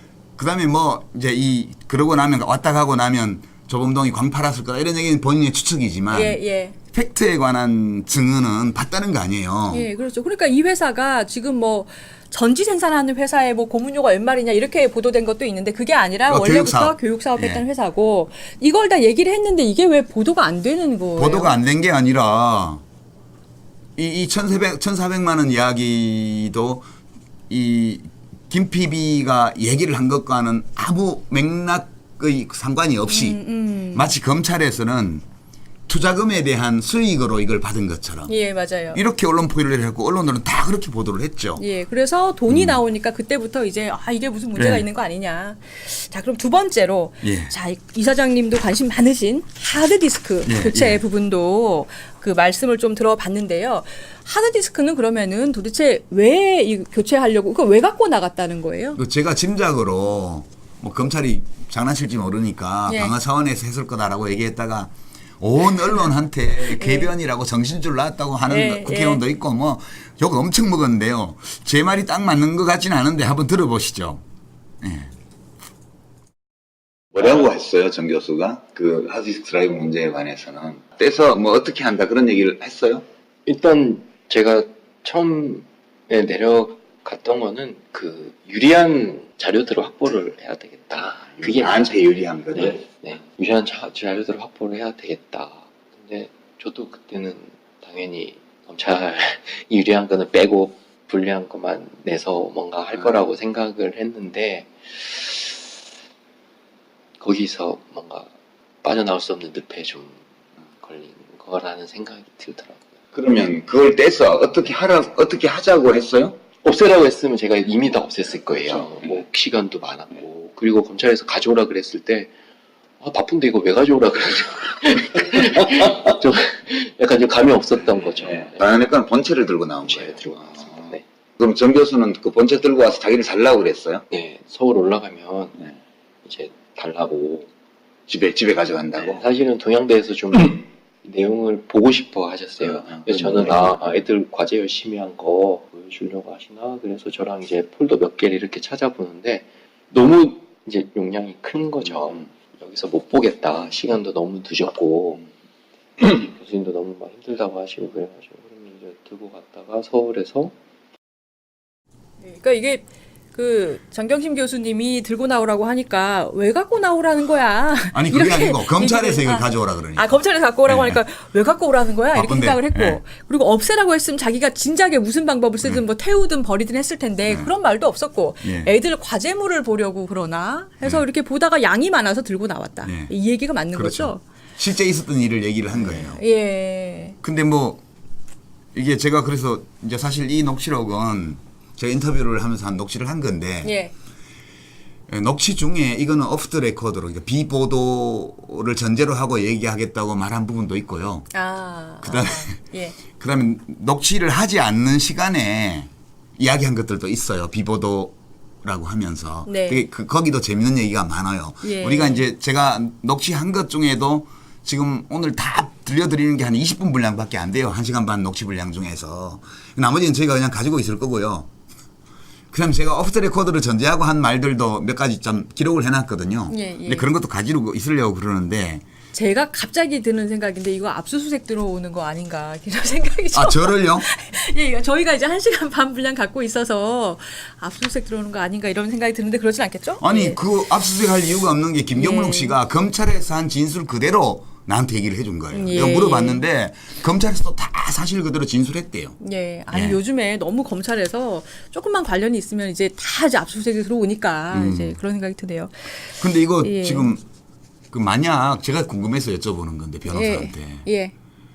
만약 정경심 교수를 기소하는데 증거로 사용할 내용이 동양대 컴퓨터 본체나 이제 조 장관의 집에서 나온 하드디스크에 없다면 네. 아예 없었다면 이제 그 경우에도 증거인멸 교사죄나 증거인멸죄를 적용할 수 있어요?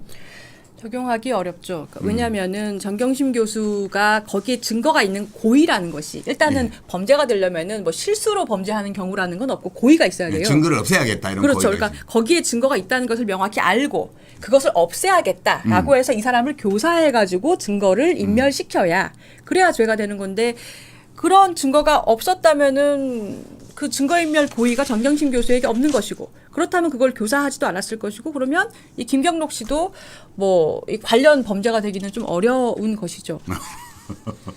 그러네요.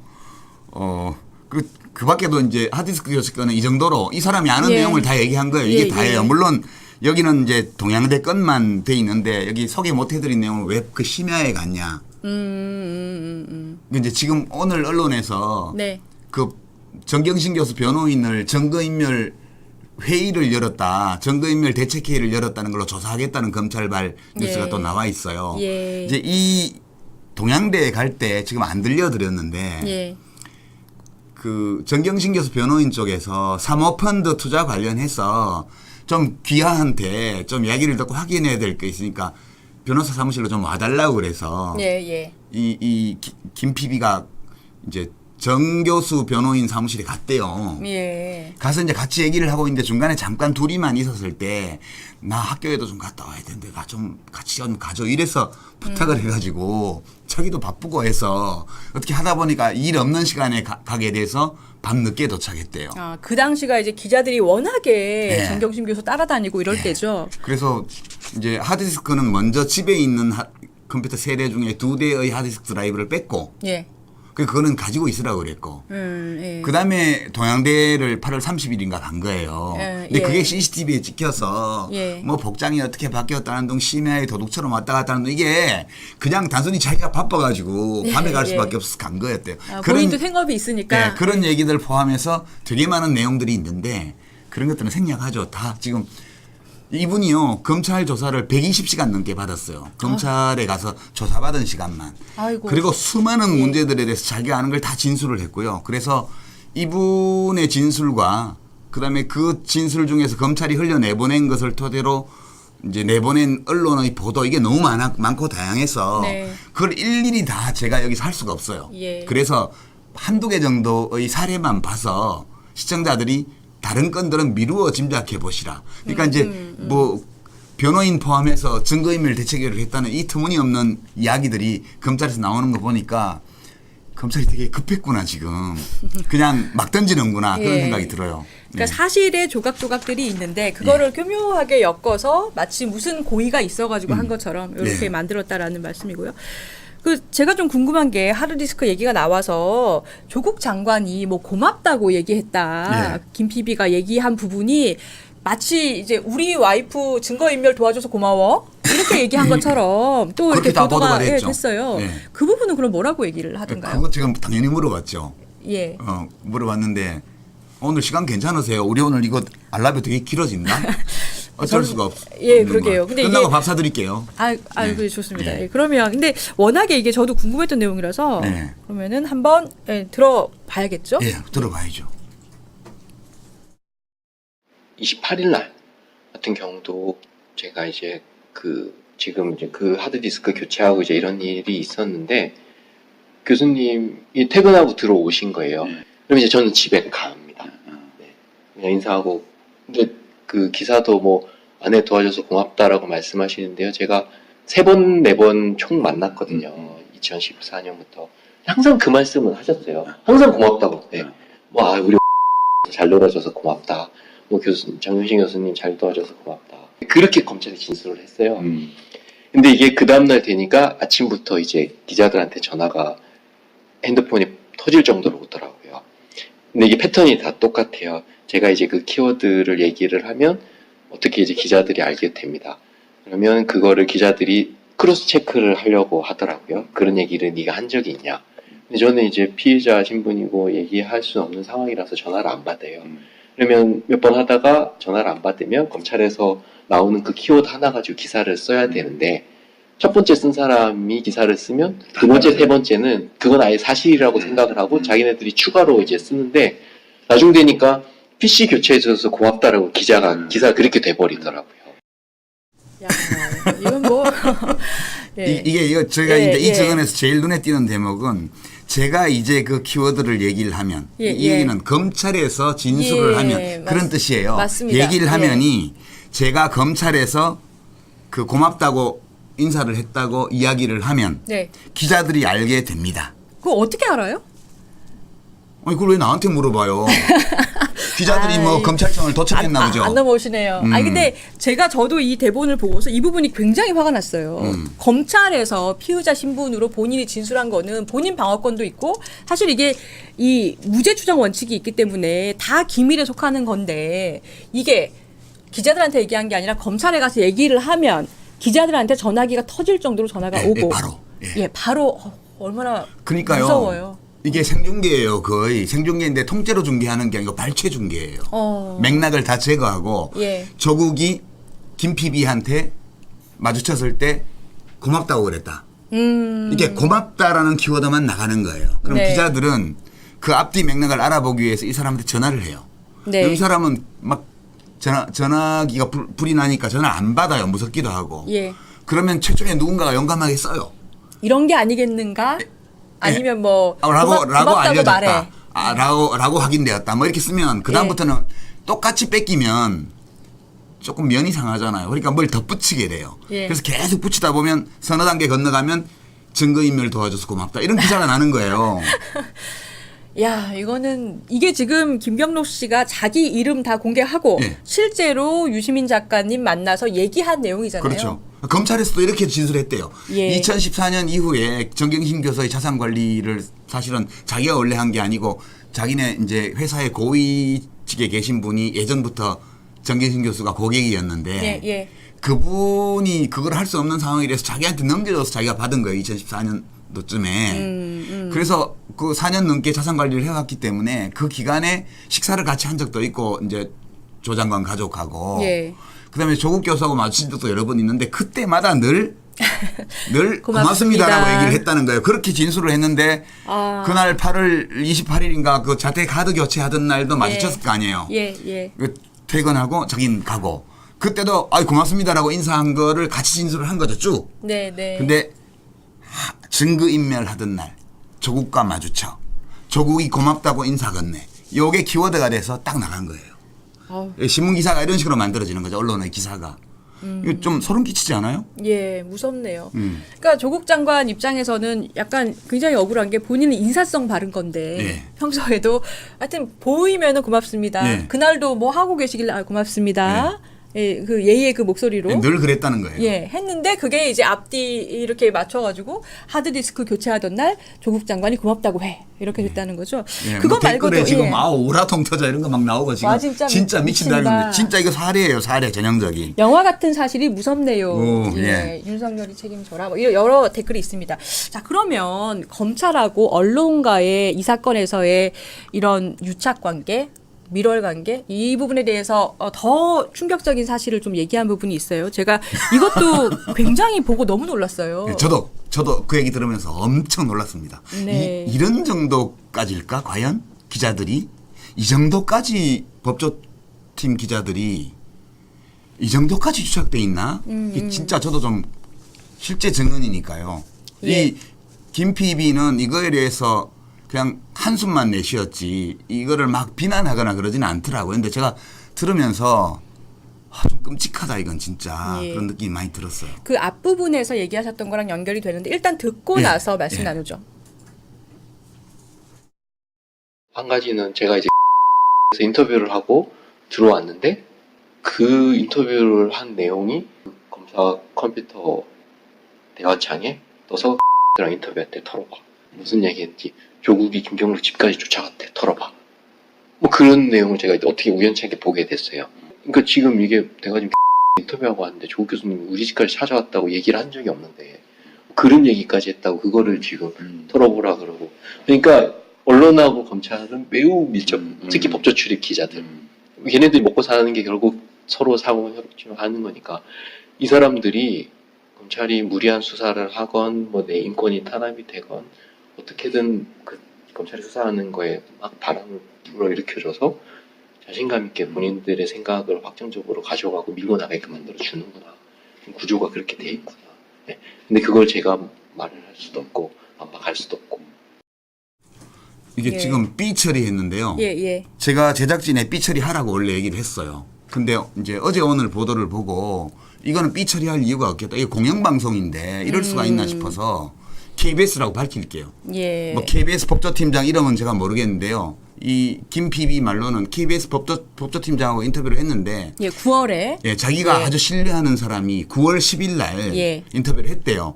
이제 당신 입장을 있는 그대로 진실대로 보도해 줄 테니까 인터뷰를 해라. 예. 했는데 인터뷰를 했는데 인터뷰 기사는 나오지도 않았고 예. 그리고 그 직후에 검찰이 조사받으러 들어왔는데 그 메신저 대화창으로 추정되는데요. 대화창이라 그 그러니까. 대화창이 그 검사의 컴퓨터 화면을 우연히 예. 보게 됐는데 예. 그 내부 채팅창 인트라넷이죠, 같은 게 인트라넷. 예, 그게 예. 떠 있더라. 예. 예. 그러니까 KBS하고 인터뷰했어. 털어봐. 그다음에 김경록 집까지 조국이 쫓아왔다는데 사실인지 털어봐. 이런 내용이 다른 검사가 아마 이제 정보를 수집해서 예. 그 조사 검사한테 준 거겠죠, 그렇게. 예. 그러니까 이거는 거의 실시간이잖아요. 아니 공영방송의 법조팀장이 이 중요한 검찰적 증인을 인터뷰를 하고는 기사도 안 내보내고 검찰에다가 그 내용을 거의 실시간으로 흘려보낸다는 게 이게 도대체 이게 가능한 일인가 싶은 생각이 막 들더라고요, 저는. 예. 그러니까 예. 이걸 정리를 하면 이 김경록 PB가 KBS하고 이제 인터뷰를 했어요. 예, 그 인터뷰를 아주 했는데 믿는 사람이 예. 이 사람 믿어도 된다고 소개를 해서 고민하다가 KBS니까 괜찮겠지 해서 한 거예요. 인터뷰를 하고 돌아왔는데 그다음에 검찰에 이분이 이제 120시간 조사받았다고 하셨잖아요. 그래서 조사받으러 갔더니 그 검찰의 그 검사 컴퓨터 화면에 우연히 예. 다른 검찰청 관계자와 예. 채팅하는 장면이 떠 있었는데 거기 보니까 그 PB가 조국이 김경록 집까지 쫓아갔대. 털어봐. 그러니까 본인이 KBS에서 인터뷰한 내용들이 막 뜨면서 그 내용은 인터뷰 예. 때 하지도 않은 말이래요. 예, 그러면서 하지도 않았던 말까지 집에 쫓아온 적도 부풀려서 없고. 예, 부풀려서 그 부분 털어봐라고 예. 딱 찍어서 자기가 KBS에만 얘기했던 내용이 이미 예. 검찰청 채팅방에 떠 있더라. 예. 아 이거는 진짜 뭐라고 얘기를 해야 될지 이거는 진짜 아무리 이제 출입처의 취재를 위해서는 뭐 검사들 말을 받아서는 게 취재인지는 전 잘 모르겠는데 어느 정도 좋은 인간관계를 유지하고 협조해야 된다는 건 또 어느 정도 납득할 수 있지만 이거는 아니지 않나요? 이거 이렇게 언론인이 하면 기자가 이 인터뷰를 했으면 보도를 해야 되는 건데 이거를 검찰에 얘기했다는 거죠. 지금 피의자로 조사받고 있는 분에게 믿을만하다라고 해서 네. 인터뷰를 했는데 보도가 되진 않았고 어쨌거나 그 내용이 검찰에서 이미 본인은 검찰에 얘기한 적이 없는데 예. 그 내용이 이미 알려져 있더라. 네. 그걸 보고 이 김경록 씨는 굉장히 언론을 무서워하게 된 거죠. 예. 이제는 누구와도 믿고 이야기를 할 수 없겠구나라고 하고 있다가 이제 저희가 알릴레오 라이브를 하니까 예. 여기는 그래도 자기 생각과 자기의 사실, 자기의 진실을 그 반영할 수 있지 않을까 하는 기대감을 가지고 예. 예, 저한테 연락을 하신 거예요. 그래서 아무 일면식이 없는데 예. 유시민 작가님께 김경록 PB가 차장이 예. 개인적으로 연락해서 그렇죠. 2시간 반 동안 보셨고 그 내용을 지금 우리가 예. 이 이 녹취를 지금 들려드리고 있는 예. 겁니다. 그리고 본인의 동의를 다 받아서 이름도 다 김경록 PB라고 공개를 했고요. 그리고 지금 육성도 블라인드 처리하지 않고 변조하지 않고 다 들려드리고 계십니다. 큰 결심 하신 거죠, 이분이. 예. 그렇죠. 예, 제가 변호인이면 사실은 말릴 말리겠죠. 것 같아요. 예. 왜냐하면 이분의 생사 여탈권이 아직까지는 검찰 단계에 있기 때문에 예. 근데 말릴 큰 것 같아요. 용기를 낸 것 같고요. 이제 그런 용기를 내게 된 동기는 이따 끝날 때쯤 말씀드릴게요. 제가 예. 들은 내용이 있어서. 알겠습니다. 자, 아 이거 지금 시청률 끄는. 이거 뭐라고 하죠? 어그로? 이거 어그로는 맞는지 아니죠. 모르겠네요. 제가 그냥- 어그로 뜻을 잘 몰라요. 저도 게임을 안 해서 모릅니다. 예. 그 혹시 그러면은 언론 얘기했습니다. 그 다음에 검찰에 그렇게 언론이 정보 흘렸다라는 얘기했고요. 그러면 검찰도 혹시 이 김경록 씨가 느끼기에는 혹시 답정너처럼 답을 정해놓고 이렇게 막 수사를 했다든가 이런 게 아닌가 또 우려가 되는데요. 그거는 이제 김경록 씨는 검찰에 대해서는 이제 어떤 예단이나 음모론을 갖고 있지 않더라고요. 그러니까 그 아까 우리가 들어본 그 증언에는 보면 이 사례에서 보다시피 검찰이 뭐 조그만 거 흘리면 이제 돌아가면서 언론사마다 흘리면 법조 기자들이 그걸 받아가지고 엄청난 단독 보도로 생산을 하고 칭찬을 받아요 회사에서. 예. 이 시민들한테 욕을 먹든 말든. 그러고 나서 검찰이 의도한 식으로 키워드를 이제 검찰이 어떤 의도를 가지고 키워드를 흘려주면 검찰의 의도대로 그 키워드를 가지고 기사를 생산해요. 그러면 여론이 또 만들어지죠. 이럴 수가 있나? 조국 너무하네. 뭐 이런 식으로. 나쁜 사람이네. 정경심 범죄자 맞네. 이런 네. 여론이 형성이 돼요. 그러면 검사들은 또 그런 보도에 또 격려를 받아서 아, 또 더 열심히 한다는 거예요. 이제 예. 이런 뭐 이걸 선순환이라고 해야 되나? 악순환이라고 해야 되나? 어쨌거나 순환되는. 예, 어쨌든 피드백이 있는 거예요. 예, 예. 포지티브인지 네거티브인지는 각자의 판단에 따라서 예. 다르겠지만. 아 근데 그 와중에 그러면 사실은 검찰은 진실을 밝힐 의무가 있고 이제 그렇게 혐의를 밝히는 의무가 있는 거고 언론에서도 진실을 보도해야 될 의무가 있는 건데. 그건 그 의무 안 지킨다고 처벌받는 건 아니니까요.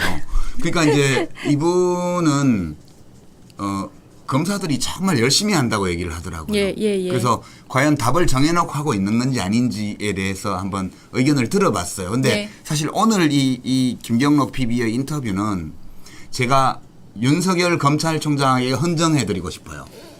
그러니까 이 참고인에 대해서 뭐 제가 또 들은 얘기들이 좀 있는데 그 네. 검찰청의 높은 사람들이 자기에 대해서 어떻게 대했는지 밥은 뭘 갖다 줬는지 이런 것도 얘기를 좀 들었는데요. 예.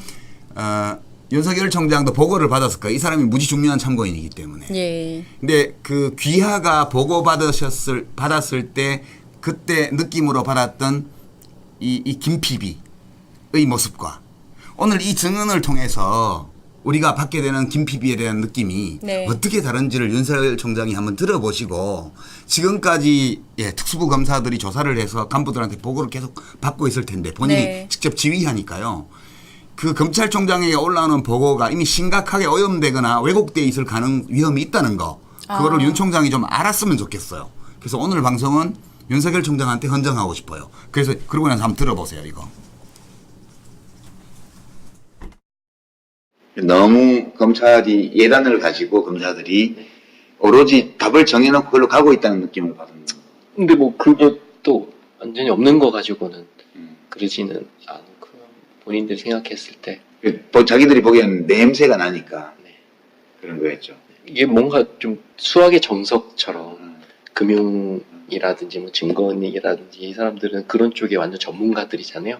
본인들이 봤을 때 딱 포맷이 있고 그거에 지금 맞아 들어가니까 생각을 그런 쪽으로 하고 또 깊게 파고 막 이렇게 하는 것들 못 찾을 수가 없어요. 말이 안 돼요. 네. 그리고 이 사람들은 음모론 뭐 진영 논리 절대로 생각 안 해요. 왜냐면 자기네들 다 박근혜 국정농단 했던 그 주역들이거든요. 그러니까 자기네들은 뭐 그때도 최선을 다했고 지금도 최선을 다한대요. 예. 아니 우리 조변이 형사 전문 아니에요? 예, 그 어때요, 형사 이거 사건을 많이 들으니까? 하죠. 예, 예. 저희가 전문이라는 단어는 못 쓰게 돼 있고 그 검찰에서 사실은 그 기본적인 수사 방향을 짜놓고 가면은 조서 다 이렇게 써져 있는 경우도 예. 많아요. 그런데 써져 있어도 그거는 수사 시간을 줄이기 위해서 그런 거고요. 미리 중요한 건 적어놓는 거고. 아, 그렇구나. 예. 그래서 이분 우리가 듣지는 않지만 말씀 중에 네. 그 작가라고 그러더라고요, 검사들이. 그러니까 스토리가 있고 서론, 본론, 결론이 딱 있대요. 예. 그거를 다 지어낸다고 그러더라고요. 지어놨다고 그러더라고요. 예. 아마 그런 거 말하는 거겠죠? 예, 그러니까 피의자 신문 조서를 이미 써놓고 나중에 진술하면 바꾸는 경우가 많이 있는데 수사 방향을 잡아야 기소를 할 수 있기 때문에 그 범죄 포인트를 잡기 위해서 하는 거는 맞는데 이분이 느낄 때는 수학의 정석처럼 딱 포맷이 있고 그런 쪽으로 더 깊게 파고 들어가는 것 같다 이렇게 얘기를 했어요. 그러니까 본인이 분명히 이렇게 느꼈기 때문에 진술을 한 거겠죠. 왜냐하면 이제 이 발언 전후에 사실 뭐 엄청난 자금들이 그 네. 나중에 자기도 알게 된 거지만 펀드 쪽으로 막 배터리 펀드니 뭐니 움직였고 거기 허위 공시나 뭐 이제 이런 주가 조작 이런 것들도 있고 막 하기 때문에 네, 거기다가 이제 민정수석 법무부 장관의 가족의 돈이 들어왔고 나갔고 이런 게 있어서 그 자기들 포맷에 딱 맞는 거라고 이제 예. 생각을 하고 있는 것 같다고. 이게 이제 저희가 다음에 할 주제하고도 연결이 되는데 검찰 수사가 사실 이렇게 정치적인 문제일수록 굉장히 문제가 많은 것 같습니다. 그러니까 지금 어제 오늘 보도에는 예. 이제 다 이 김 PB의 그 진술 검찰 진술이라고 해가지고 네네. 무슨 차명폰으로 통화를 정경심 교수가 남편하고 통화를 했다는 둥, 뭐 유심칩을 갈아 끼웠다는 둥, 뭐 노트북 컴퓨터가 뭐 어쨌다는 둥 등등 해서 온갖 보도들이 지금 쏟아지고 있어요. 예. 검찰이 되게 이걸 예측하고 인터뷰를 한 건 아니에요.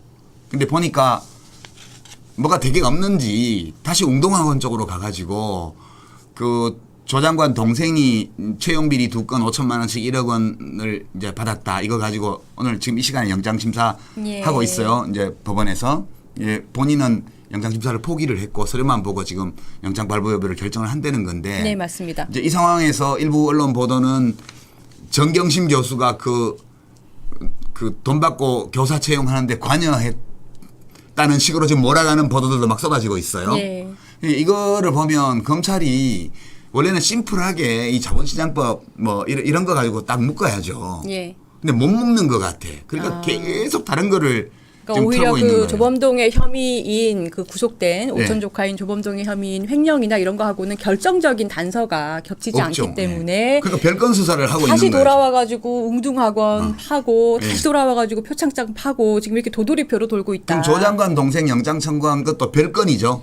원래 이제 이 조국 장관 후보자의 청문회에서 제기된 의혹이나 이런 거하고 아무 상관이 없는 거예요. 예, 예. 웬만한 사학재단 털면 정말 많이들 나올 수 있는 그런 비리인데 네. 그런 게 나올 때까지 턴 거죠. 예. 그러니까 이런 식으로 지금 뭐 이제 심지어는 뭐 조 장관 어머니한테 돈이 흘러간 정황이 있다. 뭐 이렇게 지금 가고 있잖아요. 그러니까 조국의 그러니까 옛날로 치면 삼족을 멸하는 수준으로 지금 가고 있는 거예요.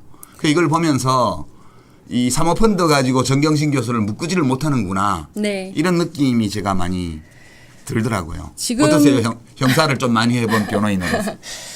그 이제 저는 검찰 수사 기법 자체가 검찰이 이제 견제를 받지 않다 보니까 정말 스토리를 짜놓고 그 검찰에서 수사받다가 뛰어내리고 이런 분들도 예, 있잖아요. 그걸 보면 저도 이제 그 피의자분들 조사할 때 입회를 하는데 얼마 전에도 제 의뢰인 한 분 가서 우셨어요. 예. 그러니까 이제 50대가 넘으신 분인데 굉장히 이제 본인이 정해놓은 답 쪽으로 몰아가고 근데 큰 사건일수록 더 그렇겠죠. 그래서 그러니까 원하는 답이 안 나오면 네. 같은 질문을 2시간 동안 반복하는 예, 맞습니다. 예. 제 의뢰인이 운 포인트가 그거예요. 예. 1시간 동안을 애기 가르치듯이 이게 말이 되느냐. 예. 그러니까 이제 이게 말이 돼? 이게 예, 말이 돼? 예, 하면서 예. 계속 같은 질문을 2시간 동안 한대요. 때리지 않는다는 것 뿐이지 예, 이 심리적으로 굉장히 이제 압박하는 거죠. 김경록 씨의 증언에도 그런 내용이 있어요. 그 너무 소소한 것까지 저희가 다 공개할 수가 없어서 그랬는데요. 이거 하여튼 예. 그렇습니다. 지금 1시간 20분 정도 됐고요. 동시 이제 마무리해야 될 접속자 시간이 수가 다가오고 있어요. 5만 명. 예, 5.5만 명. 5만 5천 명. 5만 5천 명. 아, 예. 5만 5천 명이 예. 지금 동시 접속하고 계시다고 합니다. 이제 다들 이제 저녁부터 드셔야 되고 마지막으로 김경록 씨가 KBS에서 이제 그렇게 보도가 되지 않은 이후에 언론 접촉을 전혀 안 하셨어요. 예. 그런데 유심리 이사장님께 굳이 접촉을 본인이 먼저 시도한 이유에 대해서도 말을 했다고요. 예, 그건 아까 이제 제가 말씀드린 것처럼 언론을 믿지를 못하겠다. 지금까지 예. 저희가 검찰 조사를 받으면서 겪었던 일들을 예. 돌이켜 볼 때, 그래서 이제 저를 만나서 그 이야기를 하고 싶어서 한 거고요. 근데 본인이 근데 특히 이제 그 계기가 포인트가 있더라고요. 있다면서요. 도저히 못 참고 예. 언론을 못 믿겠고 무섭기도 하고 이래서 있다가 이거는 그냥 계속 그냥 있어서는 안 되겠다라고 결심을 하게 된 계기가 있더라고요. 예, 이분을 이렇게 양지로 끌어낸 예, 분이 예. 있다면서요. 이분을 격발시킨 이 트리거 예. 방아쇠를 역할을 당긴 하신, 사람이 예. 있더라고요. 한번 들어볼까요? 예. 제일 열받았던 게 하태경 그 사람이 얘기했던 거예요. 하태경 의원. 네. 지금 이 상황을 그런 국정농단 상황처럼 보고 제가 마치 고영태인 것처럼 해서 저를 보호하라는 식으로 얘기를 하더라고요. 그 사람은 국정농단 사건에도 옆에서 같이 있었던 청문회 하고 있던 사람이잖아요. 근데 그 얘기가 제일 제가 봤던 것 중에서 정말로 제일 감이 없고 가서 욕을 해주고 싶을 정도로 말이 안 되는 얘기를 하는구나. 네. 그럼 이거는 검찰도 무시하는 거고 정경심도 무시하는 거고 저도 무시하는 거예요.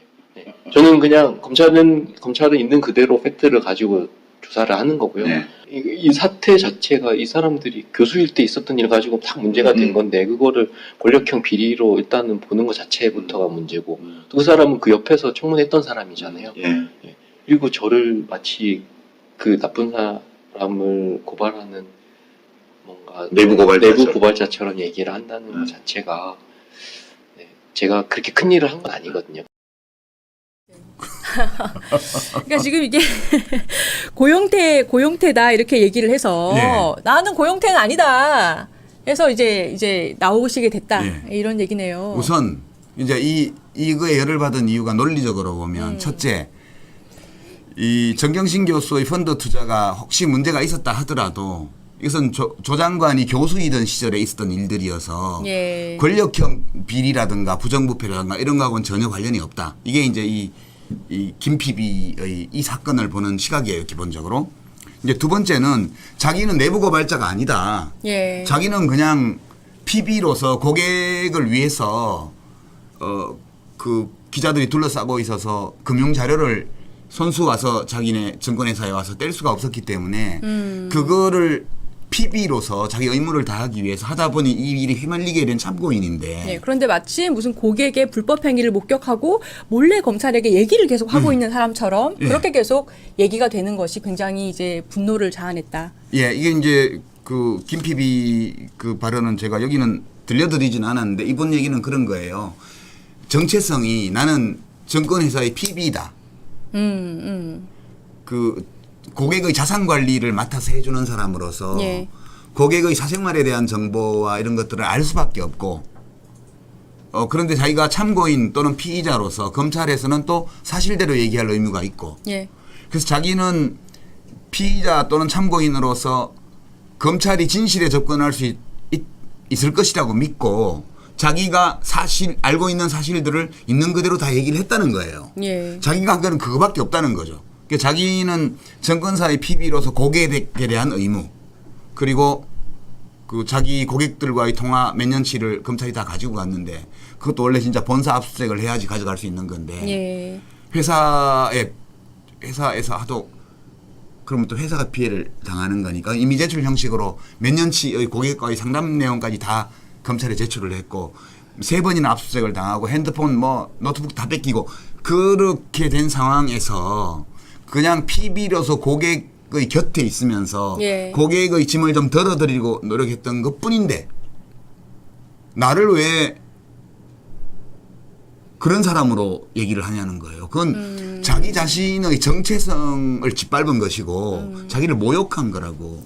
그래서 느끼는 거예요. 용기를 냈군요. 그래서 너무 막 정말 너무 화가 난대요. 그래서 제가 그래도 찾아가지는 말라고 그랬어요. 네. 그거 현피 뜬다고 그러잖아요. 그러면 안 돼요. 예, 저 현피가 뭔지 잘 모르는데. 그러니까 이제 사실 그리고 고영태가 등장하려면 이 사건이 국정농단 그렇죠. 사태여야 되죠. 예. 그래야 최순실이 또 있어야 되죠. 그렇죠. 예, 그러고 고영태가 나오는 거잖아요. 무슨 권력의 압력으로 무슨 펀드에 작용을 했거나 이런 게 있어야 되는데. 예, 근데 본인이 아는 사실은 그게 아니라는 거잖아요. 그게 아무것도 없다는 거예요. 그냥. 예, 제가 댓글 좀 소개해드릴게요. 지금 시청자분들께서 잘 가라 KBS 멀리 안 나간다. 예, 김경록 PB 경호 붙여야 하는 거 아닌가요? 아니 이제 KBS 잘 가라가 아니고 KBS 법조팀의 문제예요. 예, 법조팀 그러니까 멀리 안 KBS 나간다. 전체는 교양 부문도 있고 예능 부문도 있고 이제 보도 부문도 있고 다 있어요. 보도 부문 중에서 거기도 정치 분야 있고 사회 분야 있고 문화 분야 있고 다 있는데 그 중에서도 사회 분야의 법조팀 거기에 문제예요. 일단은 예. 제가 이거는 KBS 법조팀을 밝히면서도 예. 이것을 KBS 전체로 확대 적용해서 예, 예. 우리가 어떤 도덕적 판단을 할 근거까지는 아니다. 만약 이것이 사장에게 보고가 되었고 예. 사장이 보도 내보내지 마 이랬으면 모르겠는데 그거 아니잖아요 지금. 지금 예. 법조팀이라고 어쨌거나 어느 정도 특정을 하셨기 때문에 네. 내일 아침 보도 기대해 보겠습니다. 아, 그리고 조국이 아니라 조기? 아무거나 망령네요. 이런 굉장히 센스 있는 예, 그런 댓글도 있으시고요. 지금 하태경 의원을 또 예. 칭송하는 예, 좋은 사람 뭐 이런 댓글 참 다르다 이런 것도 하태경 많이 좋은 올라오고. 사람 파이팅 뭐 이런 예. 예, 댓글들도 있고요. 예. 하태경 의원님 고맙습니다. 현피 뭐죠? 저도 몰라요. 현실 피해인가요? 잘 모르겠는데요. 아니, 현피는 인터넷에서 뭐 주고받다가 예. 네 시가 죽인다 쫓아간다 막 이래가지고 서로 오프라인에서 만나서 좀 먹다짐 하는 게 현피예요. 아, 예. 알겠습니다. 자, 이제 마무리할 시간입니다. 저희가 오늘 굉장히 중요한 것을 저희가 최초 공개를 하다 보니까 시간이 1시간 25분 정도 지났고요. 저희가 단독이라고 안 했어요. 단독은 요즘 언어가 타락해버렸어요. 단독은 예. 나 혼자 듣고 뺏겼다. 그게 지금 단독의 의미가 되어버렸기 때문에 네, 맞습니다. 저희는 그냥 그 증권사 PB의 육성 최초 공개 예. 그걸로 하겠습니다. 예. 그 금요일에 또 알릴레오 방송이 나갑니다. 어떤 내용으로 하는 거죠? 지금 국회에서 딴 거 좀 해주면 다른 국가 현안 가지고 좀 하고 싶은데 국정감사도 다 지금 조국 국정감사예요. 조국 감사예요. 네, 네. 그래서 또 오늘 오후 2시에 또 조국 장관이 검찰개혁 방안에 대해서 또 몇 가지 발표를 했고요. 예. 그런 거 있어서 검찰개혁을 주제로 백혜련 의원 모시고요. 그다음에 또 한 분은 누구더라? 지금 김 변호사님하고 예. 김남국 변호사님. 예, 저희가 예. 이제 사실 섭외자를 여러 번 바꾸다 보니까 헷갈렸어. 김남국 변호사가 예. 확정이 됐습니다. 예. 축하드리고요. 예, 축하드립니다. 그리고 그러면은 검찰 개혁의 구체적인 방안 관련해서 같이 살펴보는 거죠. 예. 형사 제가 사건 여기 적어줬는데 예. 이거 빠뜨리고 지금 뒷장을 보다가 제가 이름을 저희가 한 3분, 4분 정도 계속 섭외자를 바꿨던 것 같아요. 예, 그래서 형사 사건을 많이 해본 변호사로서 저도 함께 합니다. 여러분, 그러면 이번 주 금요일 8시 많이 시청해 주시고요. 이제 인사해야죠. 예. I love you 이렇게 인사해야지. I love you 이렇게. 자, 하나, 둘, 셋. I love you. 네, 감사합니다. 좀 간지럽나?